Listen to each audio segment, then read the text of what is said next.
Are you feeling like it's time for a career change, but you're not sure what you want to do next? If so, you are not alone. Career changes can feel daunting for lots of reasons, but they're especially scary when you don't know what you want. This week, I talked with Sarah JanTausch, founder of SRJ Coaching and Consulting and creator of the values-based career method. Here, Sarah shares her own career transition story that led her to the work she does today. She also offers practical tips for how to reach out to your network, how to maximize informational interviews, and how to connect with your values to find the career path that's right for you. Thank you so much, as always, for listening. Welcome to the Impostor Syndrome Files. My name is Kim Meninger, and as an executive coach and former high-tech leader, my personal mission is to help professionals overcome imposter syndrome so that you can advance your career with confidence. Each week, I interview a new guest who brings a powerful perspective to this conversation, including personal stories, best practices, and new insights. The more we talk about this issue, the more we destigmatize imposter syndrome, recognize that we're not alone, and empower ourselves to access the tools and resources that can help us and those around us.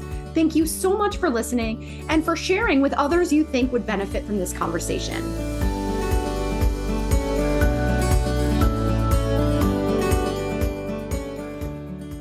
Welcome, Sarah. I am so excited to be here with you today, and I would love to start by inviting you to introduce yourself. Thanks so much for having me. I'm so excited to chat with you and your listeners today. My background, I'm in the career development industry, and I have founded a company called SRJ Coaching and Consulting, but it was a wild journey for me to actually get into this industry. And I'd love to share a little bit about that. So back all the way when I was 9 years old, I decided I wanted to be a lawyer. So I studied politics and government and started my career in that field, worked in campaigns for quite some time, loved the work. But there was something inside of me that was wanting to create something and was gnawing. And the reason I share this is I think your listeners might resonate with this. I didn't know what to do with that information. I aligned with my achievement. I hustled. I got the promotions. I kept moving up my way. And there's still this interest of like, I need to create something. So long story short, so working for some administrations, we were term limited. So my job was ending because in Ohio, the governor can only serve 2 4-year terms. And so at that point, I was looking to explore what I wanted to do next. And that was my opportunity that I didn't know to create something. So I started my first business. And then with the pandemic kind of changing things up, I started my second business, which was the one that I've been really wanting to do for a long time. And that was helping people in their careers identify their goals and find what they're really meant to be doing. And so I was in this business for a couple of years, and I took an assessment. And the assessment said, one of your top jobs is a career advisor. And I go, that's interesting. And I look back at my life, and so many things made sense because of that moment. Back when I was in high school, I was obsessed with assessments. And this career assessment I took, after I've already started this business, said to me, you'd be a great psychometrician. I had to look up the word of what that meant. But what I realized is that my interest in assessments my entire life in getting every single assessment I get my hands on, StrengthsFinder, Myers-Briggs, all of these things led me to this. So in summation, curiosity led me to this career that I never thought was possible for me and didn't even realize existed. And it's filling my cup in those ways where I'm not, I don't have this gnawing inside of me anymore. Fridays are no longer my favorite day of the week. It's Mondays, which is wild to me. And now I get to help people craft their careers through my values-based career model, and also network and build connections within their companies, organizations, or wherever they happen to be that they actually enjoy through a framework that I call generosity-based networking. Wow. And so that's where I got to where I am. I love it. And so I want to go back just a bit to you. It sounds like, based on the way you described it, your career reached a natural crossroads at the end of the governorship. Is that that's the governor's term? Or so you Yes, kind of had the it did. opportunity to rethink what you wanted to do. But what were you doing? Like, was there any amount of planning or even just dreaming that you were doing ahead of that point? Like, I guess I'm trying to picture for people listening who don't have the natural breaks in their careers, like how they can start to be thinking about this in action while things are still moving along? Yeah, I had about, I want to say like 8 to 9 months where I was like, okay, I know this is ending. With how some of the elections were going. Like I knew various people weren't getting elected, like campaigns I was working on, so I couldn't potentially pivot into those things. And so I knew there was this period of exploration of like 8 or 9 months or so. And so I just started going out and holding informational interviews because I wasn't sure exactly what I wanted to do. I didn't know if I wanted to stay in government. I didn't know if I wanted to go into government relations or lobbying or an adjacent field. And at that point in time, I was just trying to figure out exactly what the next step was for me. And in some ways, it really just a true career exploration phase where I was talking to people, gathering information, seeing what worked and what didn't for me. In a short period of time, I did about 50 informational interviews, which is a lot, especially for somebody like me who's an introvert. And some were great, and some were not as great. But that process, unbeknownst to me at the time, was the thing that actually drove this work that I'm in now. Because, so two things. One, I started to realize there were things that worked and things that didn't work with networking, both a framework and some guiding principles, curiosity above. If you do nothing else, curiosity is the thing. I was asked to speak at a university a number of years ago, and I was forced to actually put this stuff together in a slide deck.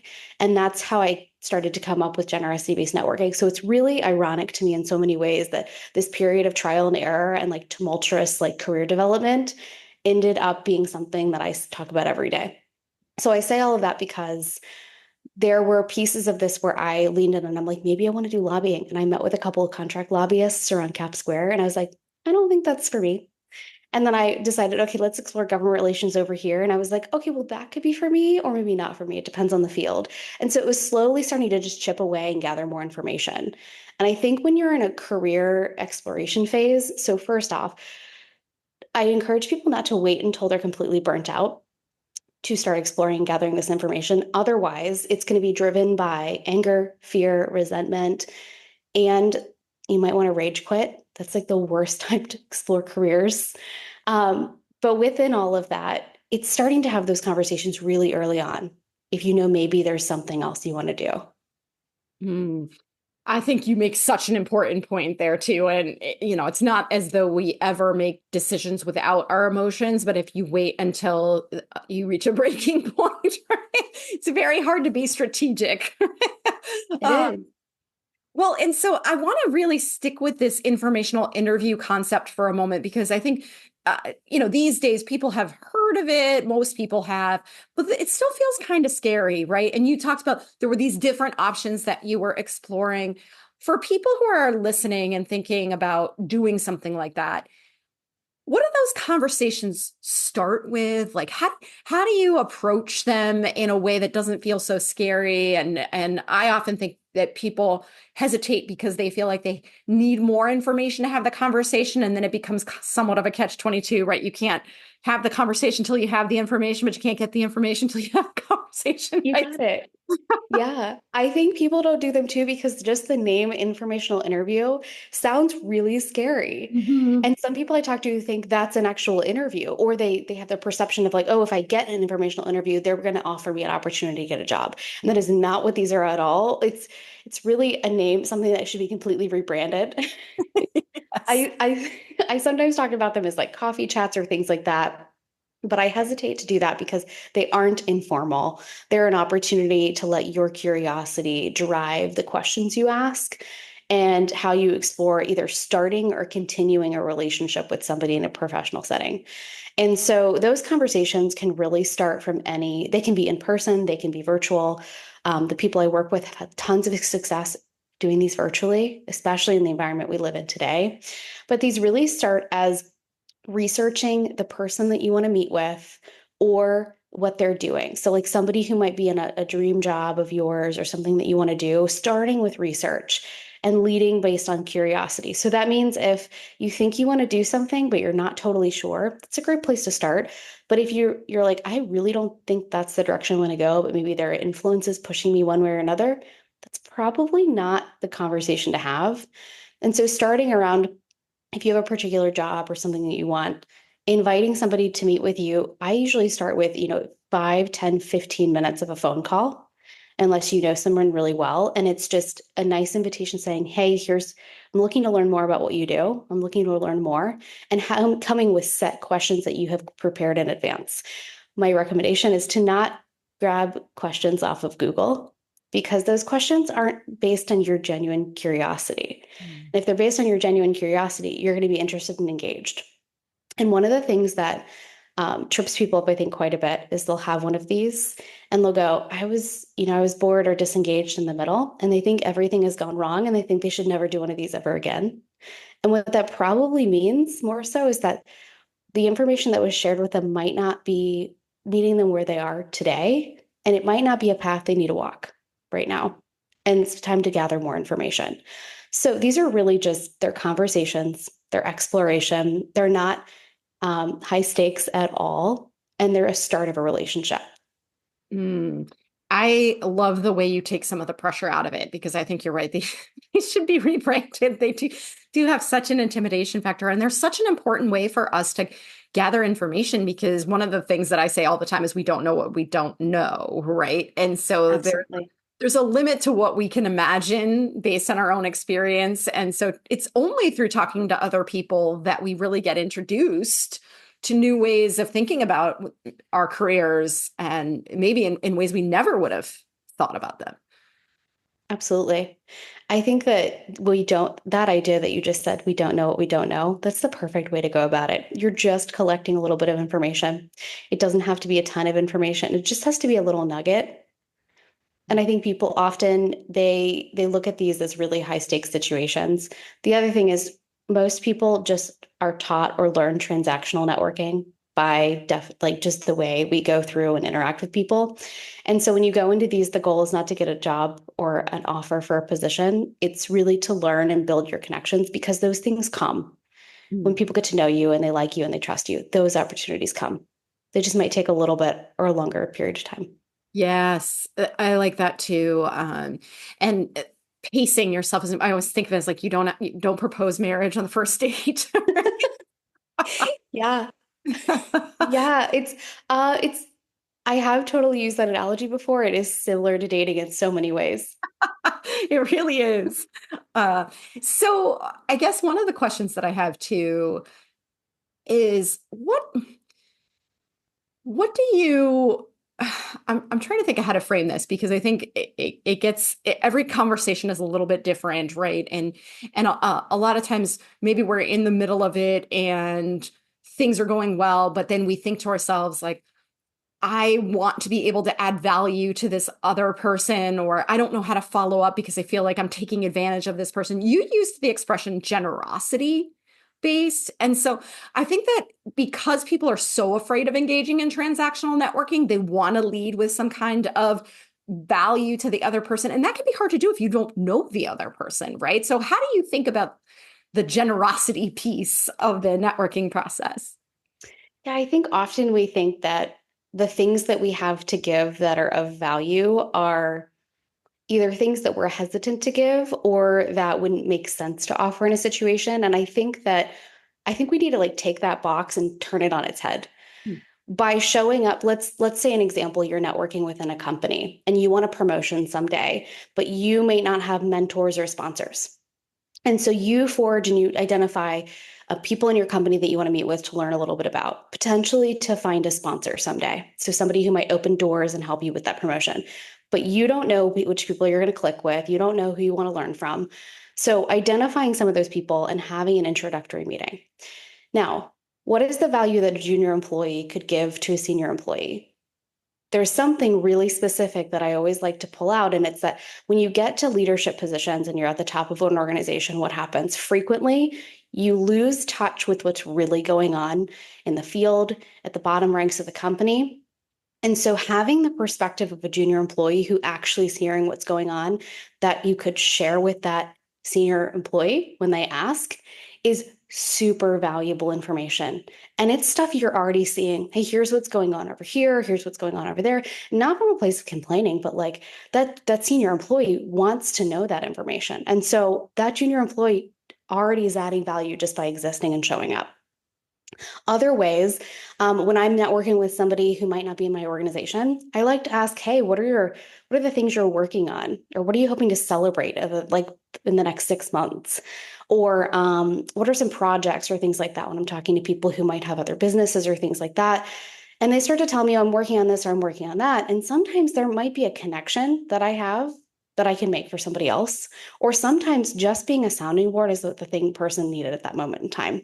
And so there are so many things that we already naturally have as talents that we can give just by existing in a conversation.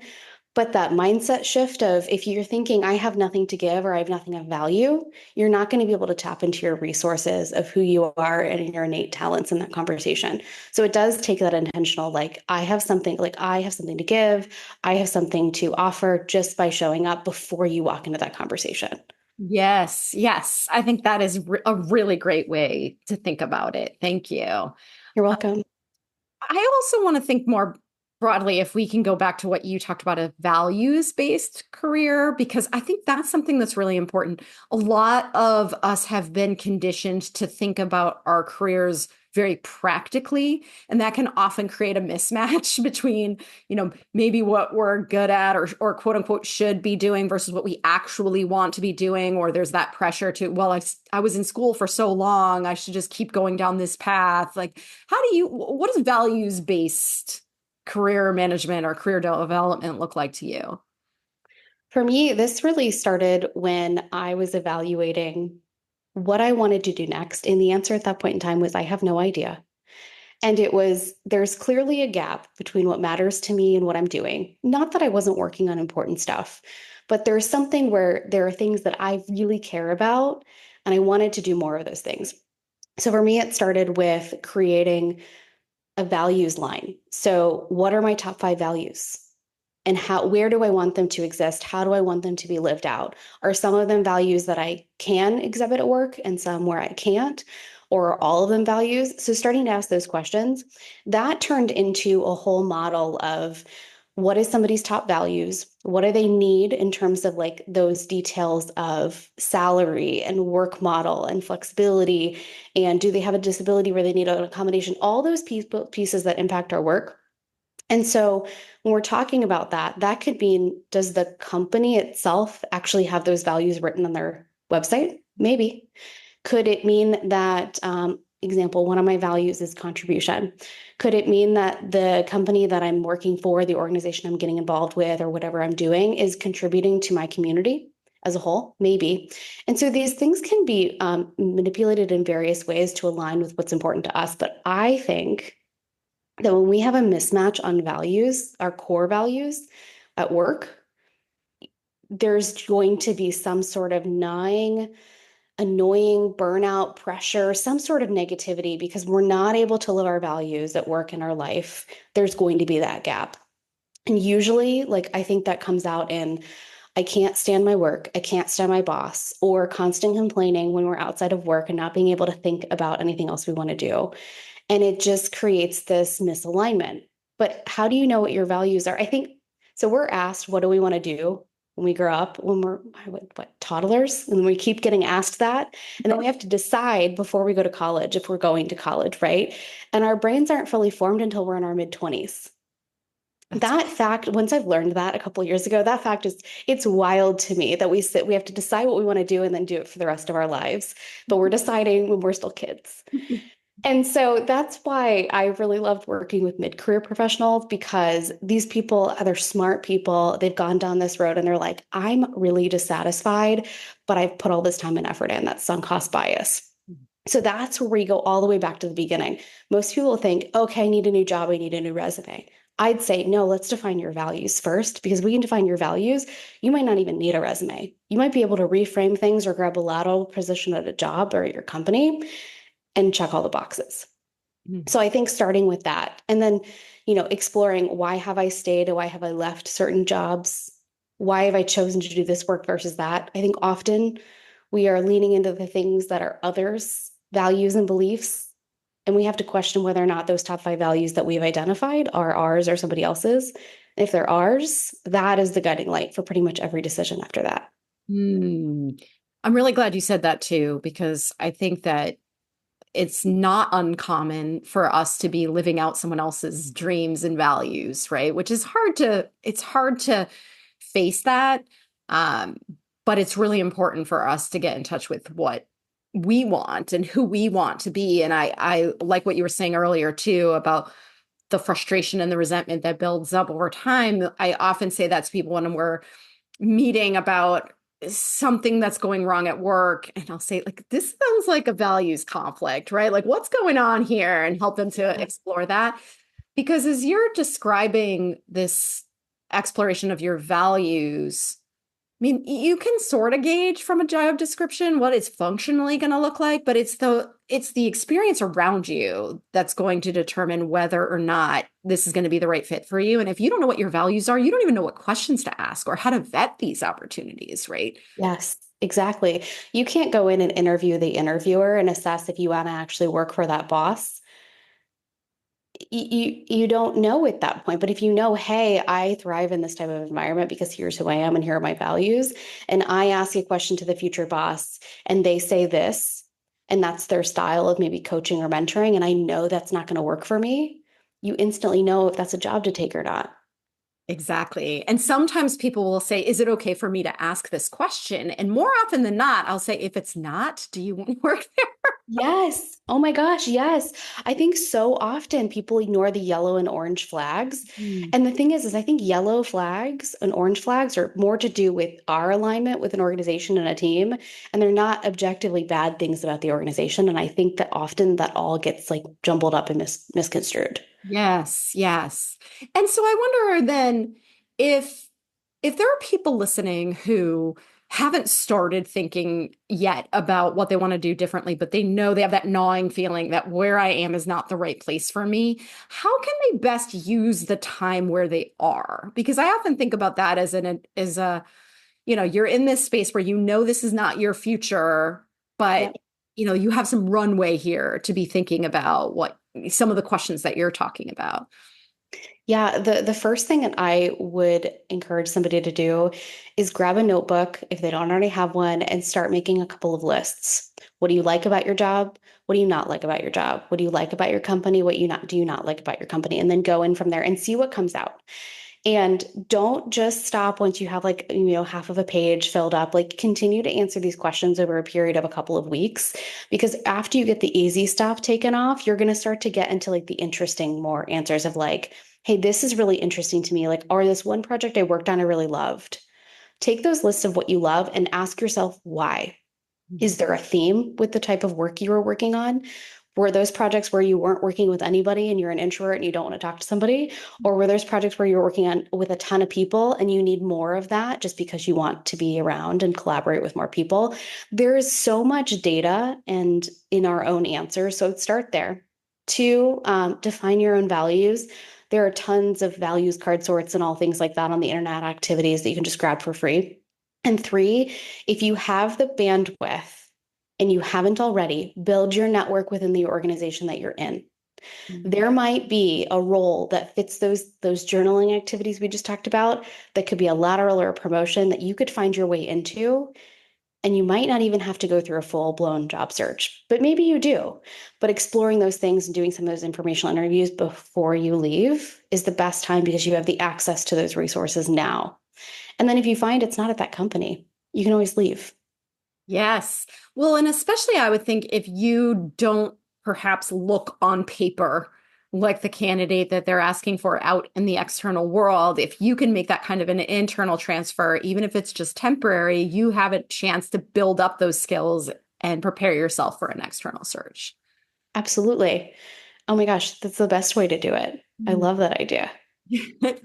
Yeah, and I like that too about start where you are because you just don't know if there are other opportunities in other every organization has its own culture, but every department within it has its own subculture too, right? And there are pockets throughout the organization. So even if you're unhappy with your current manager or you don't like your current team, there may be another part of the company that has a very different vibe to it, right? That does align with you and your values. So it's not worth, you don't want to give up prematurely, right?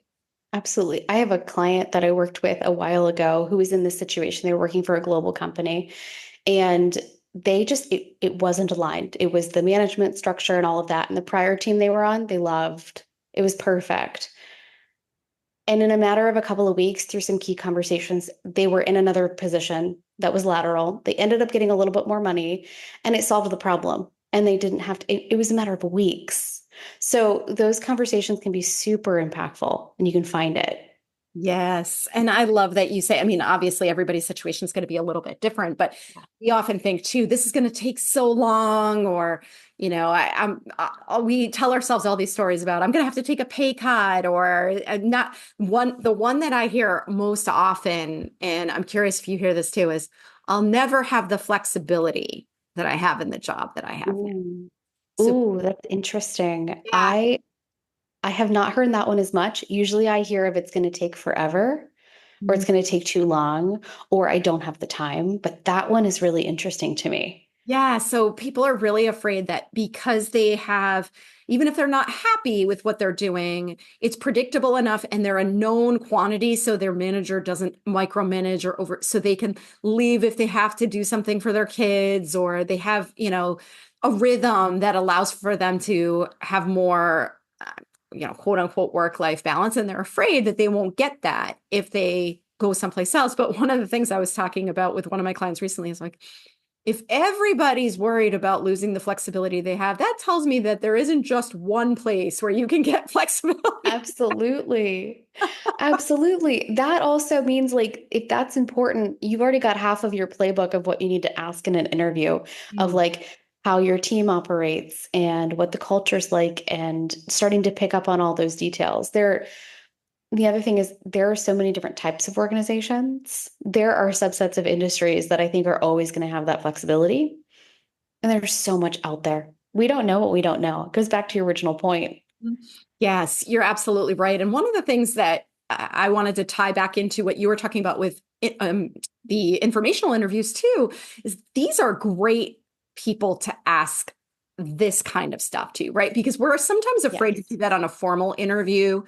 But when you're talking to somebody and in this more informal way, right, you can ask questions that you may not ask in another Oh setting. yeah. Oh yeah. And they want to help you Mhm. because if they can help you either avoid or come to a company that's aligned with you, it helps the whole organization. Yeah. People want to help one another, especially if we're thinking about alumni networks. I just want to throw that out there. There might be tens of thousands of people in your network that would happily help you, and they're in every industry. But yeah, that's the perfect way to do it.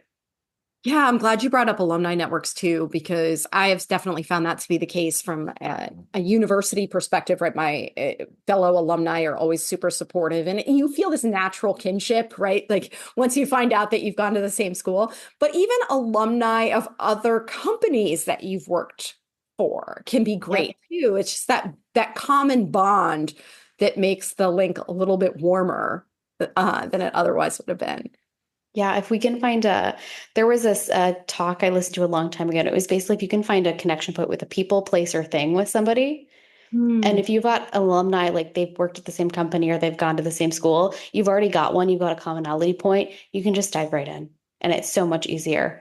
Yeah. Oh, I like that. I think that's a really great thing. It gives people homework too to think about before reaching out. And speaking of that, because some people have vast networks and some people have more limited networks. Maybe they've been in the same company for 20 years and they haven't been spending a lot of time externally networking. Do you have thoughts on the outreach, like tactically? I mean, people are so afraid of saying the wrong thing or, sounding too forward. Like, do you have some general guidance on how to do that initial outreach to somebody, particularly if it's somebody you don't know well? I do. And I think starting with just one, the truth, and two, exploration. It's really easy to say to somebody, like, let's say you're done, you're ready, you're gonna change jobs, but you are hesitant because like you don't know these people. You don't want to tell them your entire, all the cards, you don't want to let them in. You can just reach out to somebody and say, hey, I noticed this, or I saw this, or I came across you here. and I'm really intrigued by, or I'm really curious about, or I really like that article you wrote, or what you were quoted in whatever, or whatever it is that you're curious about, tell them that upfront. Complimentary, but it's also true. So no fake compliments, but it's also true. And just say, hey, I want to learn more about this and what you do because it piqued my curiosity. And let's say in my case, let's just use me as an example. So it's, public. I was curious about government relations. I wasn't sure if I was going to go into government relations or lobbying or back into government, or, like I did, went into the nonprofit sector. I reached out and said, hey, I really saw that you did a great thing with this piece of legislation when you got that bill across the table. Can we talk and can I learn a little bit more about you? I'm fascinated by your work.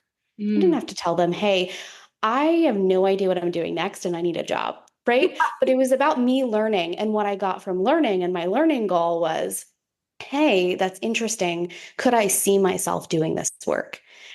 And so it's not about that end goal. It's about that curiosity piece. And people love to talk about themselves. Here's the thing. They love to talk about themselves. So you're an introvert.